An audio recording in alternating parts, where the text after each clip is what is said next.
Well, hello there, ladies and gentlemen. Welcome to the Creating Health and Wealth for Retirement podcast. His name is Rick Collins, and he is here to show you how to create wealth for retirement. And this is Mark Delaney. He's going to help you achieve your health goals so you can enjoy that retirement.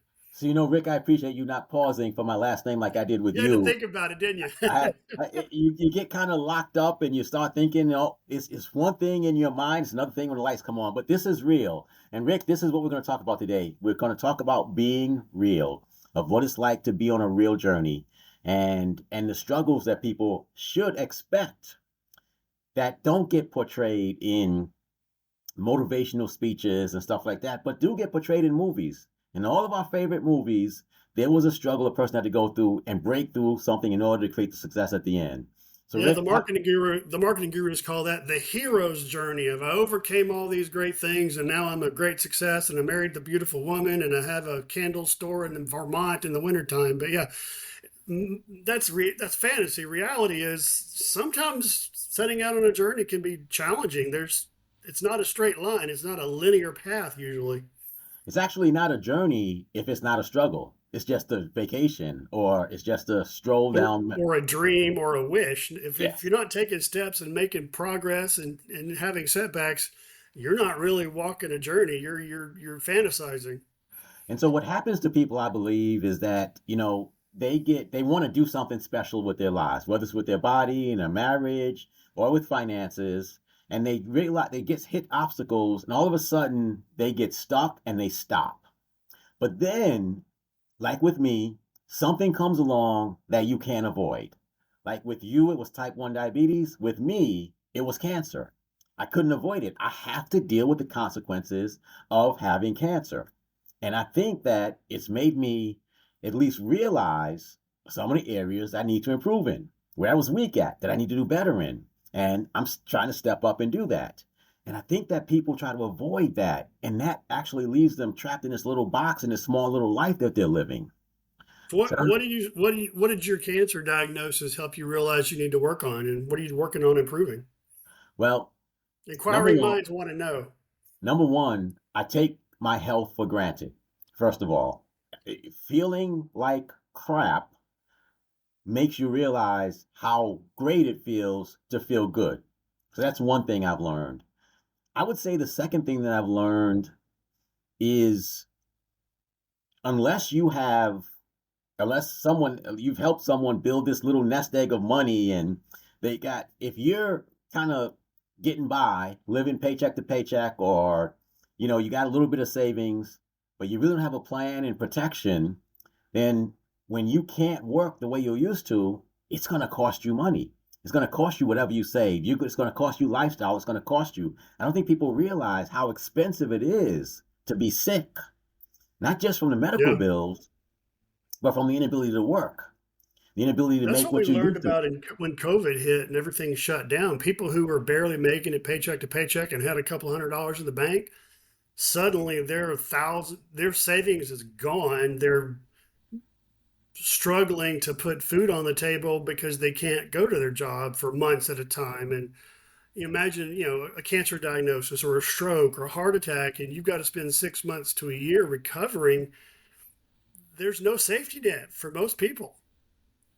Yeah, and the thing about COVID, there was a safety net. The government paid everybody. For whoever applied, they basically gave them money to cover their bills and gave them rent forbearance and mortgage forbearance, so they didn't have to pay those things. But if you get hit by a car, get into an accident, or anything that stops you from working, and your income stops, you got to have savings and money put away. But you know, we're both on a journey. You're on a health journey, Rick. So I would like to take a moment and ask you how you did this week on your health journey. The health journey, it's an up and down, it's an up and down battle. It's funny. It's uphill sometimes, downhill. Um, I did okay. I did my 4 walks. I did 4 walks this week and did not make it to the gym, but got some weight training in, body weight exercise, dumbbells, um, flexibility. So all in all, the physicality of working on me was better. Um, I was 201 this morning when I weighed in this morning, so I'm trending down towards 200, which is my goal. I mean, I'm 6 foot tall, and 200 pounds is the right weight for me. But last night I had 3 slices of pizza, and I probably have a little water weight and a little fat from that too. But so I'm trending towards where I want, but it's never perfect. I want to do better and have fewer days of stress eating or fewer days of not going to the gym. That's a big thing for me, is carving out time to get to the gym where I can do more exercises than I can do at home. But at least I'm not just giving up and phoning it in for the week and kicking the can down the curb and, oh, I'll do better next week. I'm doing something every day to get me towards where I want to be.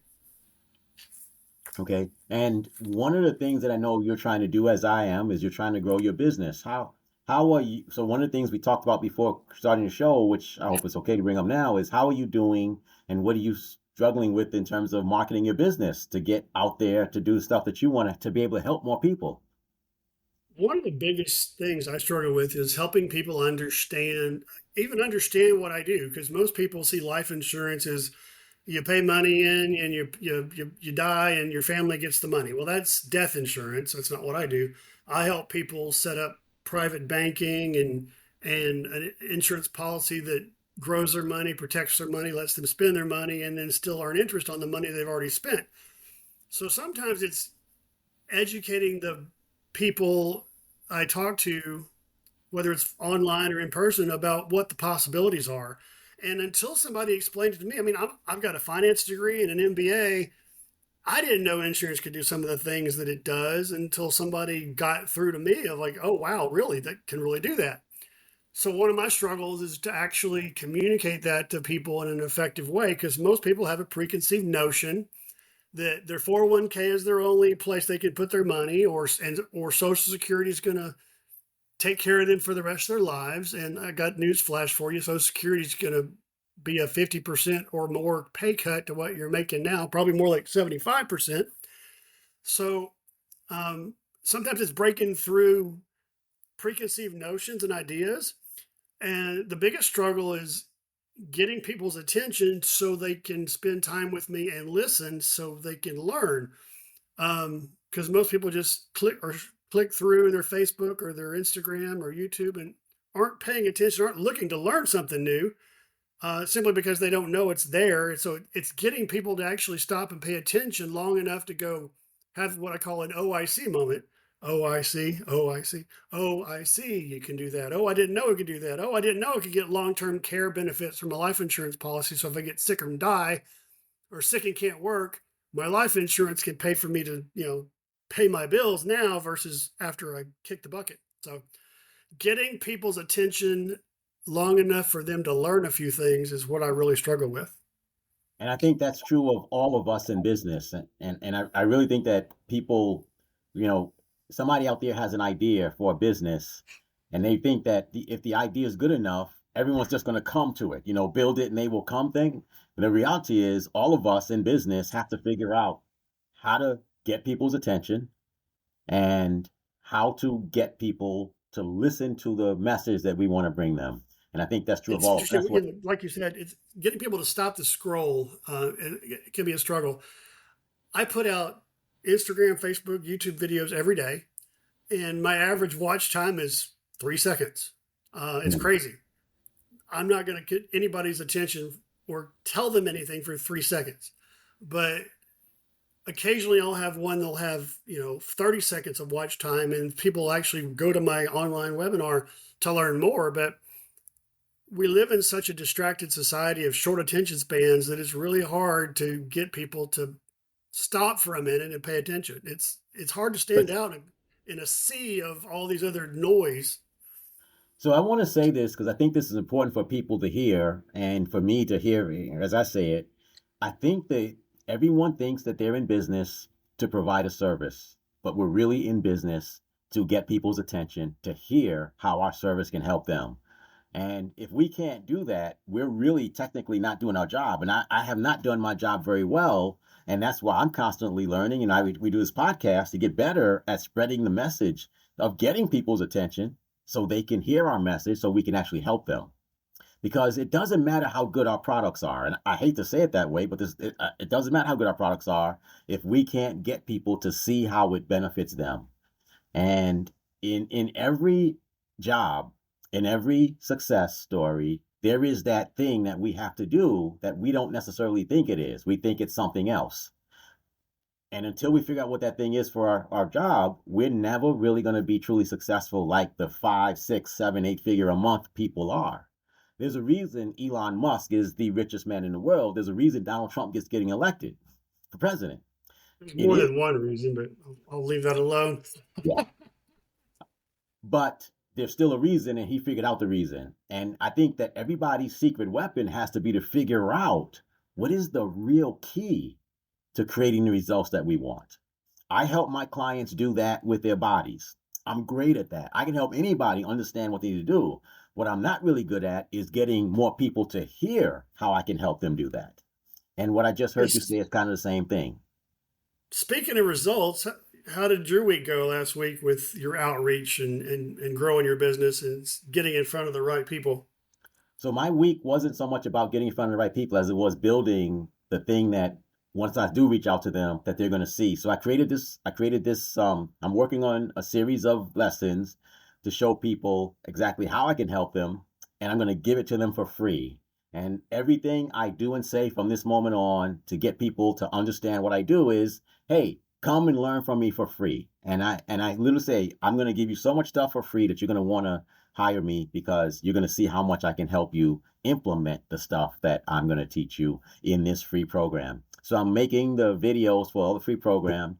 My goal is to launch on Tuesday, and this is being recorded on February 8th. So by February 11th, that should be live. So you cannot hear this before February 11th, but if you hear it, then you can go at the address to give at the end. I'm excited because I do believe, and so here's one thing I learned. I would have to make 10,000 phone calls to get my 1,000 people in my group. That's hard to do. Wow. I also learned that I became kind of one of those guys who was just seeking attention by saying things that were provocative and attention getting, but not necessarily the image I really wanted to portray for myself with the old method. Now with this new method, hey, come try my stuff for free. If you like it, stay. If you don't, you can go. How about you? How are you doing in general? I think that you were if when we last recorded, we were talking about you being home alone for a few days. How'd that work out for you? I did do a lot of things that I was set out to do. One of my big goals was to organize my office, and that didn't happen. But I was actually able to spend several hours of quality time going through training, practicing my case design for a new carrier that I've got. Um, Created 7 new videos to trickle out through the next week or two. Um, and then I made the mistake of watching an episode of Ted Lasso, and I wound up watching 7 episodes of Ted Lasso over the weekend. So I've wasted. I didn't waste. I didn't spend 7 hours of my weekend as efficiently as I could have. So again, it's a journey. It's not everything is going to be rainbows and unicorns when I set out to do something, but I accomplished some of the things I wanted to do, which, hey, if you aim for the stars and hit the moon, you're doing better than if you hit the curb, if you aim for the curb and hit it. So there's definitely room for improvement of my discipline and consistency. Um, but I needed a mental health day that turned into a mental health afternoon over 2 days. Well, I think we all do need a day off. We all do need to take a break and refresh ourselves and get some rest and alleviate the stress of the busy day. Um, as we progress with our podcasts, as people progress in their journey, I think it's really, really important that we all kind of understand that sometimes we have to stop and take a check. Where am I? What am I doing? And what should I do next? I think that's a question we don't ask enough. What should I do next? Not what do I want to do next? Not what did I learn in the workshop to do next? But based on where I am right now, what's working and what's not working, what should I do next? I made a complete turnaround. Now, 2 weeks from now, we can talk about the results of that turnaround. But right now, we made a turnaround. And Rick, I confessed this to you earlier. You know, I have done this a lot in my life when it comes to marketing and business. So I wake up every day with a clear and concise plan and the ability to exercise, to eat better, to do whatever it is I want to do. But when it comes to the marketing thing, huh, I will wake up in the morning with these plans and find every reason not to do it. And as I say that, I recognize that, it's not the trait that people want to brag about, but if we don't admit our own what we do wrong, then we end up blaming the world for everything that's wrong with our lives. And I'm Yeah, confessing to people listening because I don't want to blame you, Rick. I don't want to blame Trump or Harris or whoever. I want to blame me because I can fix me. If I'm not the problem, then I'm a victim of what is the problem. And I really wish I could get people to understand that. That's what I want to get people to understand today. yeah. A lot of people, you said a key word for me is I'm a victim. Victimhood is an excuse of blaming other people for what the consequences of my choices. And I see this in my recovery ministry that I lead, that people blame everybody else other than owning their own decisions and the consequences thereof. So if I'm not where I want to be, but I'm wasting 4 hours over the weekend watching Ted Lasso, or 8 hours, 7 hours over the weekend, and then come Monday morning, I'm like, well, if it weren't for Ted Lasso, I would have gotten a lot more done. No, if it wasn't for me slacking off and deciding to check out for a couple hours here and there, I would have done a lot more. So owning my actions and how I contribute to what I want to accomplish in my life is really the first step of making those changes. Just like the driving analogy that I've used a couple of times, Mel Robbins uses an analogy of you're driving a car down the road of life, and you've got a small little rear view mirror, but you're so look in the back, look behind you, and the windshield is so much larger because that's where you're going. But if you're looking forward and you don't recognize your environment or your progress, like you did last week, pull the car over, stop, reassess. Hey, am I on the right road or am I on the wrong road? Do I need to change tactics? Do I need to change my destination? And then, turn the wheel, step on the gas, and go towards what you want to accomplish, not just continue down the road of, I'm going to keep going down this road and we'll see what happens. Well, no, if you want to be more intentional, you've got to know where you are, where you want to be, and being relevant and real with yourself is the first step in being able to change direction to get where you want to wind up. And I think one more thing, I said this before and I want to say it again. If your problems are not your fault, you are in trouble because you have to depend on somebody else to fix them. And one of the things that I really have come to realize is that it's really always about me. The old corny analogy is when you're pointing your finger at one person, you're still pointing four fingers at yourself. And so, you know, I'm There it is. no, the way you do it though, you only do anyway. You only do three. You gotta get that fourth, that thumb point. But the bottom line is, people can't see us probably because this is a podcast. But we were That's pointing fingers just to prove that the key component is you are the primary element of every result you have. Sometimes life is unfair. Sometimes God is unfair. Well, I shouldn't say that. I might get struck down by lightning. Sometimes things don't seem to be. But ultimately speaking, if we can't fix what's wrong, we are a victim of whatever or whoever can. And I don't want to live like that. I don't want to be a victim of somebody. I don't want somebody else to have more control of my life than I do. Except, Yeah, a lot of people struggle with that, blaming God or blaming their parents, blaming the society, blaming. We're not sheep. We're not designed to follow the herd. We have so much potential, and people often don't realize their potential and act on it because they're either afraid of being disappointed, or they're maybe like where they are, or they are afraid of success, or they're comfortable where they are because they know what's going on, but they may want to stay where they are instead of taking risk in their life. So it's a challenge sometimes to get people to take action and consistent action. And I would like to give you and people a simple thing that will help them improve their lives dramatically, and it's something that we all can do. And Rick, it starts with a question. And the question is, Rick, if you were to be honest with yourself, what's one thing you need to stop doing? Oh Lord, I need to stop wasting time scrolling around social media and watching videos that don't help me anything. I need to be more focused on what I'm doing. All right. Listener, what is one thing you need to stop doing? So it's easy to come up with a list of stuff we should do, but in order to make room for that, we probably have to stop doing something. So listener, what is it you need, you should stop doing? And if you answer that question, and Rick, so what would it take for you to stop scrolling social media when you're supposed to It's be really working, about especially? setting boundaries and holding myself accountable for how I'm spending my time. And sometimes, I don't realize that I've spent an hour scrolling on the phone till an hour's gone by.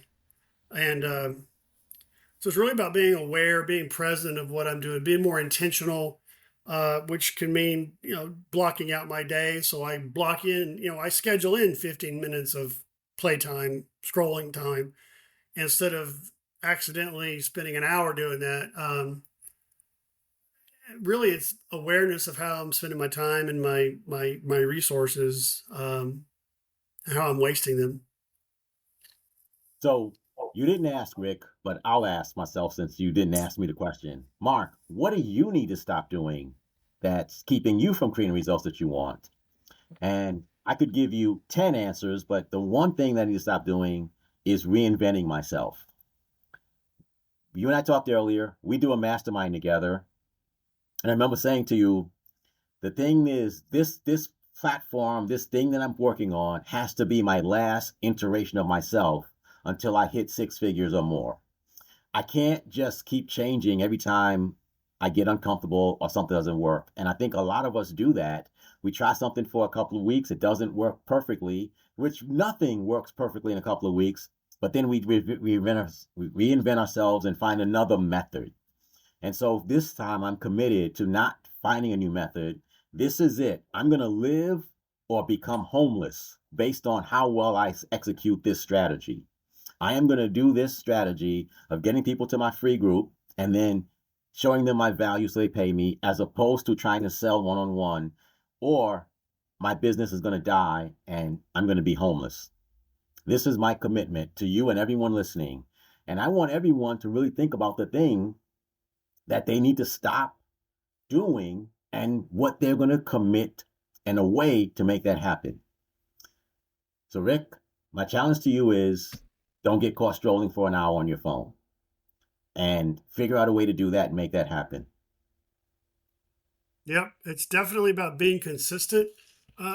We've talked about in the past, the New Year's resolutioners in the gym, or they're there for the first week or so, and then they haven't seen the miraculous results that they were wanting, so they quit. Or somebody um, wants to start saving money for their retirement for me, and then suddenly they got to buy four new tires for their car because they ran through some nails on the highway, and there goes $1,200. And so they quit.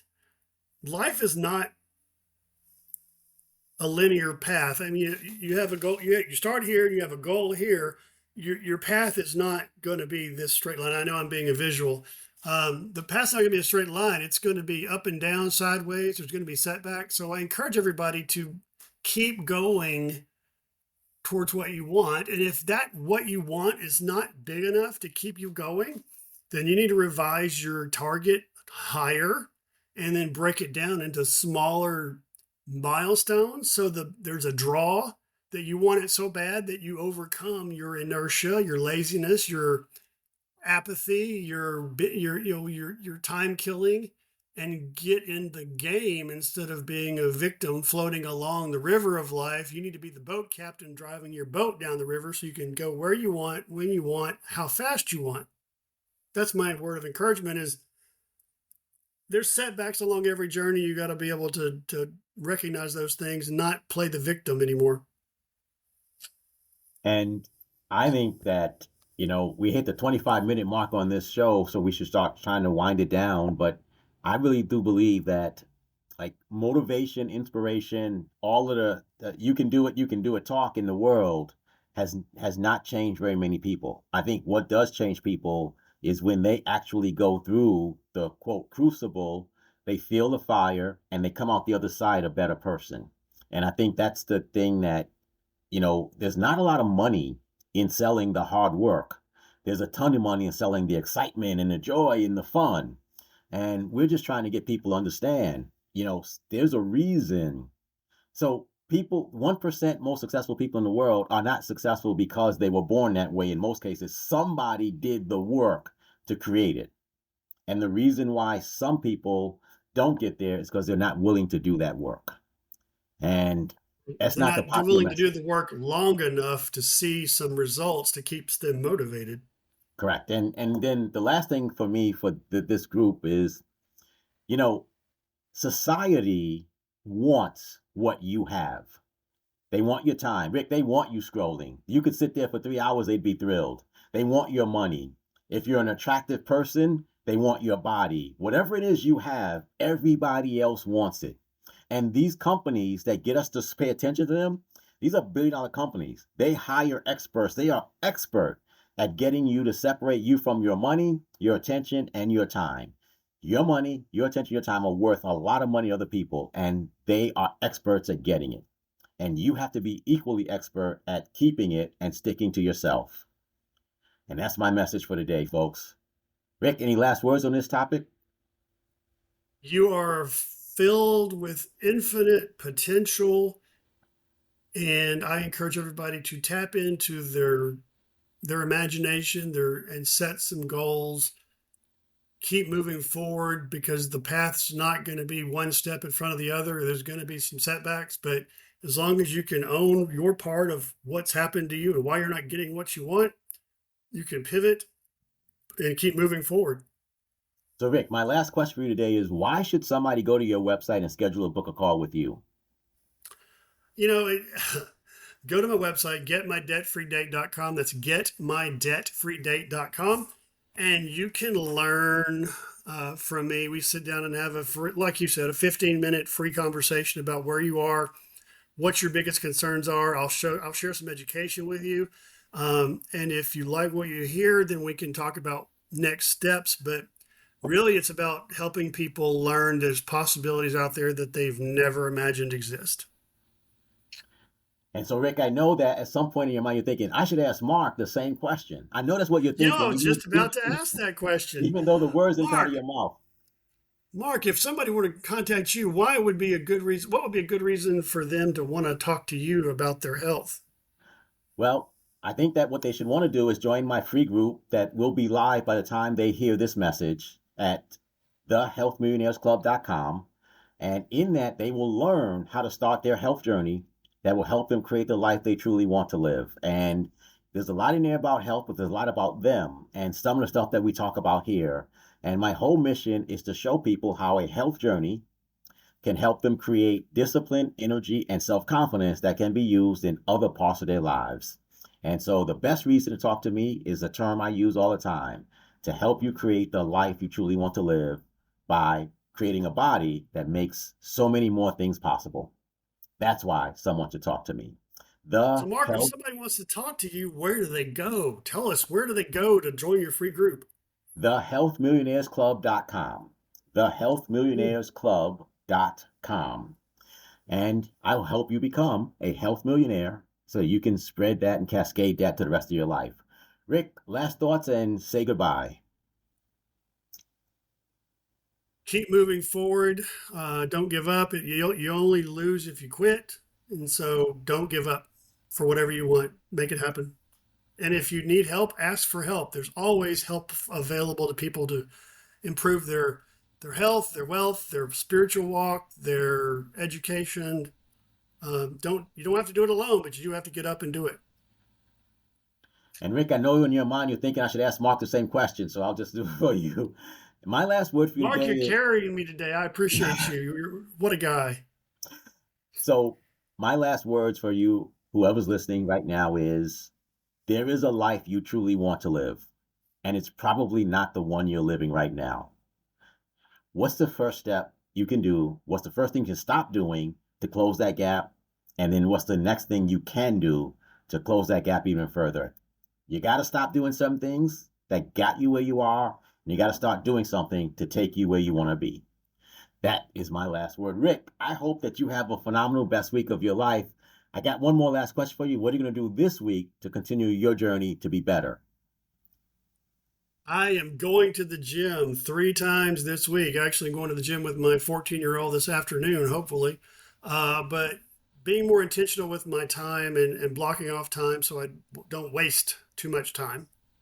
What about you, Mark? What are you going to do this week to be Wow, different? Rick, I am going to do kind of like uh, um I am going to, number one, committed to this specific path I'm on right now. And number two, by Tuesday, my free group will be launched. By the time you hear this, listener, it'll be launched. You can go to the Health Millionaires Club and participate. There's a whole bunch of stuff there for free, no cost, no obligation. And that's my commitment for this week. Rick, it's been great Sounds talking to good. you, man. Look forward to seeing you next week and doing this again at the same bad time, same bad channel. Say goodbye, Rick. Everybody have a great week. We will talk to you soon. Or if you're listening to our podcast, go on to the next one because there'll be more to follow. Have a good one. Peace, everybody. Peace.